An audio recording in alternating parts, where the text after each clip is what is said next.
How to update your KFC delivery address or add a new one. Hi everyone and welcome back to our channel. In today's video, we are providing you with a very simple step-by-step guide that you can follow up, and we should be able to update our address or add up a new one in our KFC account.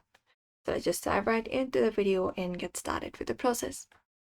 So we can start by logging in into the KFC website or open up the application. You can do any, and once we have done so, we can sign in into our account.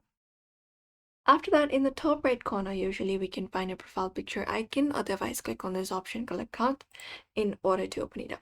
And that should open up our profile section here. Now, in order to update our delivery address, on our left-hand side menu, we should be finding different options. We can look out for this option called My Address and click on it. And that should let us to the space where we can either update or add up a new address. If you want to update, you can click on update option here. Otherwise, if you are new here and if you want to add up a new one, you can click on this option called add new address.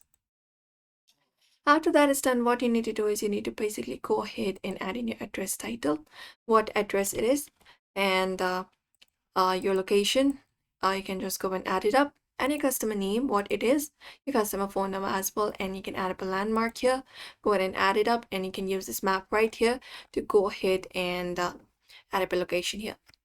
Once it is done, you can just go over and save the address. You can click on submit, and that will add to the saved address list. You can find the address that you want to change, and you can edit or remove, and you can update the details and click save or update, and the changes will be applied immediately. And after that, when you start up an order in KFC website, you can just go and choose a saved address. Otherwise, you can add up a new one as well during the checkout, and make sure that your address is accurate so that the delivery is not delayed. Some site lets you pin your exact location for a better map accuracy. You usually can't change the address after placing the order because food preparation starts quickly. And that's it, everybody. This is how you should be able to do it. So for now, we hope this video was helpful. Give this video a like and subscribe for more.